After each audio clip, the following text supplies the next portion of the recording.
Good afternoon, good afternoon, good afternoon. Minister ML Kimball here. We are going to go through some things. We're going to talk about some things.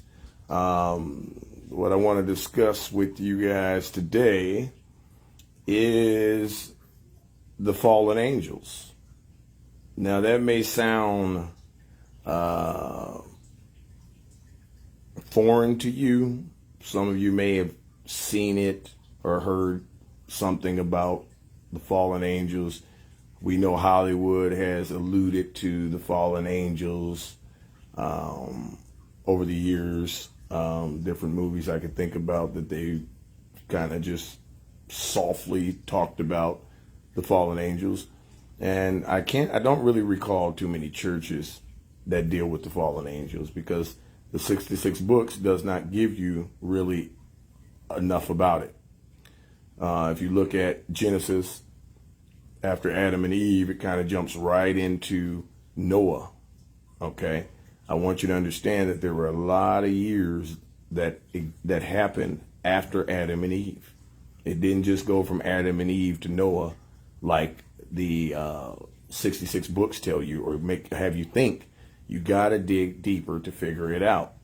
So I started doing some research on the fallen angels, and I wanted to know if it's something that was true or not. What is the fallen angel? So we're going to get into the book of Enoch tonight a little bit, and we're going to find out exactly what the fallen angels did, what they, well, let's just get to it. I ain't going to even sit here and try to put this all in. We're going to read it, okay?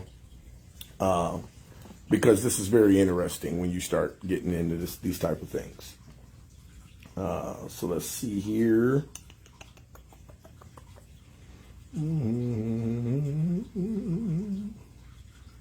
Okay.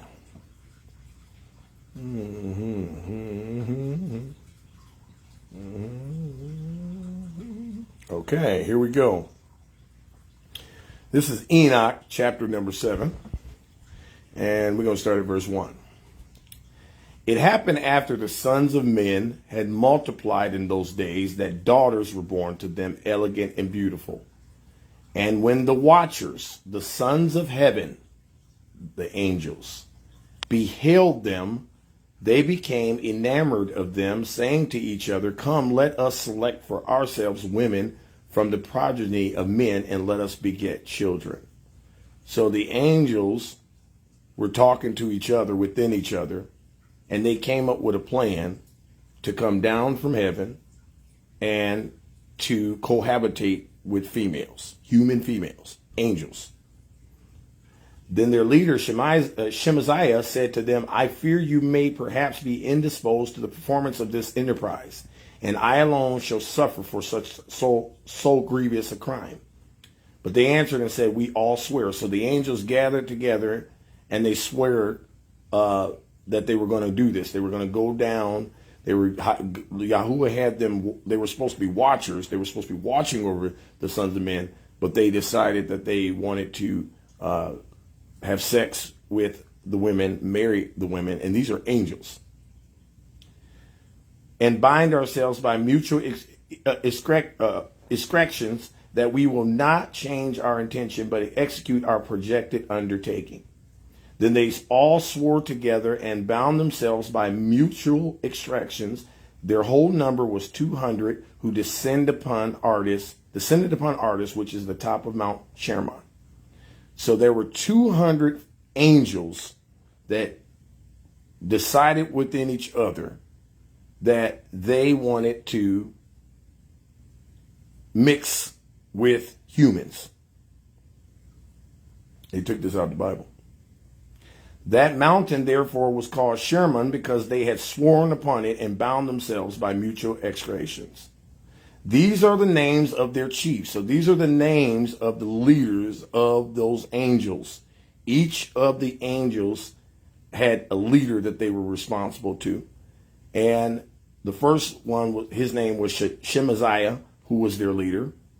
Yerbamiel, Achabiel, Tamiel, Remuel, Daniel, Azazel, Shekralo, Azael, Armers, Anan, Zavib, Terrell, Azazel. These were the perfect of the 200 angels, and the remainder were all with them. Then they took women, each choosing for himself, whom they began to approach, and with whom they cohabitated, teaching them sorcery, incantations, and the dividing of roots and trees. And the women conceived, brought forth Nephilim. The Nephilim were giants. And they bore to them 3 races. The great Nephilim, the Nephilim brought forth the Nephilim, and the Nephilim brought forth the Eliod. And they existed, increasing in power according to their greatness, whose stature was each 300 cubits. So these giants were 300 cubits. These devoured all labor of men until it became impossible to feed them. So these giants ate up everything to the point where there was no food left. When they turned themselves against men in order to eat them. So the giants turned into wanting to eat men on this earth. This is what happened and why the Lord later destroyed the earth by the flood. When they turned themselves against the men in order to eat them, and began to injure birds, beasts, reptiles, fish, to eat one another's flesh and to drink their blood. We already know Yahuah was against blood. They were drinking the blood of these animals and flesh, the giants that were created from the angels and the women having kids together. Then the earth reproved the unrighteous. Moreover, Azazel taught men to make swords, knives, shields, breastplates, the fabrication of mirrors, and the workmanship of bracelets and ornaments, the use of paint, the beautifying of the eyebrows, stones of every valuable and select kind, and all sorts of dyes, so that the world became altered. There it is right there, folks. This world became altered based upon what these fallen angels came down and did and taught our women. And what's bad about it is our women fell for it. Some guy stood up and said he was a god, and she fell for it. In exchange for power, she slept with this angel, had a child. The child became a giant, and those giants destroyed the earth. That's why Yahuah destroyed the earth. Impiety increased, fornication multiplied, and they transgressed and corrupted all their ways. Amazarach taught all the sorcerers and dividers of roots. So anybody, drug dealers, mixing up potions and drugs and all of that stuff, what they do today, the pharmaceutical drugs today, the sorcery, that came from the fallen angels. Armors, the solution of sorcery. Barkla, the observers of the stars, reading the stars and all of that kind of stuff. Akabel, signs. Tamael taught astronomy.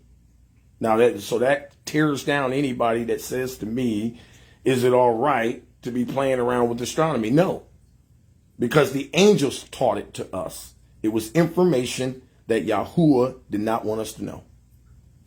Azrael taught the motion of the moon, and men being destroyed cried out, and their voice reached heaven.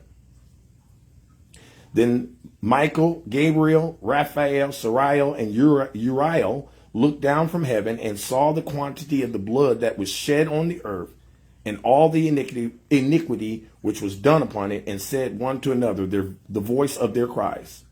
The earth deprived has cried even to the gate of heaven.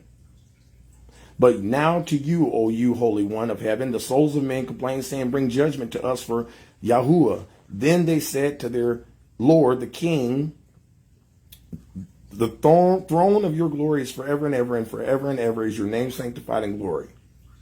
You have seen what Azazel has done, how he's taught every species of iniquity upon earth, and has disclosed the world all the secret things which are done in the heavens. Shemaiah also has taught sorcery, to whom you have given authority over those who are associated with them.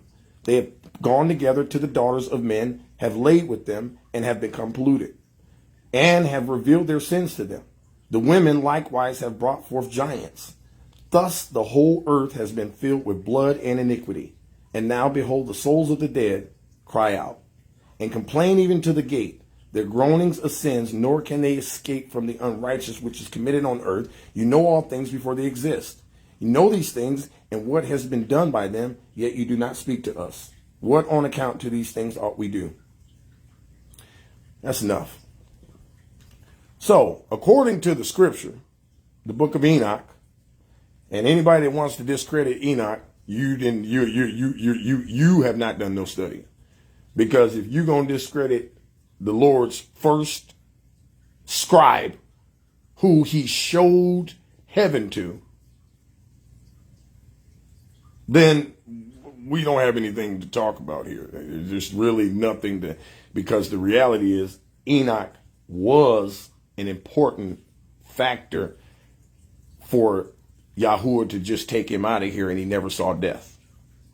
And for Yahuah to then place him in charge of the angels in heaven. If you keep reading that book of Enoch, you'll find out later that those men, or those angels, the angels, that the fallen angels that had done this thing, they were asking Enoch to go to the Lord to ask the Lord to free them of the punishment that was coming to them. So if he wasn't important, why did they have to go through him to get to the Lord? Also, when you go through the 66 books, and if you just type in the word Enoch, he's mentioned in scriptures, but he's not in the book. Why? You got to ask yourself why. They didn't want this to get out. This information was not supposed to be taught to us. These fallen angels came down and taught men how to be homosexuals, taught men how to masturbate, women too, taught drugs, sorcery, taught us things that we were not privileged to know. Then as you find out later, the punishment for those angels they are wrapped in chains right now, and they are going to stay there until Judgment Day. But 10% of their spirits are still here today. And these are the demons that we fight on a day-to-day basis. Study it out. Don't take my word for it. Like late Pastor Darby says all the time, don't take my word for it. I studied it out. I read it. I know what this is saying. That's why I'm reading it to you. The reason that they taught the women how to paint their eyebrows was because it was a way to show how to deceive. The biggest trick in the world is makeup, because you can cover up a person, what they truly look like, and what they really are as a person. You can cover it up with paint. Yeah, the angels taught this, according to scripture. So you want to do some extracurricular studying and you want to add to your spiritual life, you better start reading the books they took out. I didn't say every book that they claim was in the book to read it. I didn't say that. I didn't tell you to go pick up the Book of Mormon. I didn't tell you to go pick up the Torah. I didn't tell you to go pick up none of these other books that are Taliban. None of these books. I told you to read your Hebrew Bible and do the research on the books that you can get your hands on that they took out. And that is enough for you, my friend, to walk this walk with Yeshua HaMashiach with no problem and with power. Till next time, Minister ML.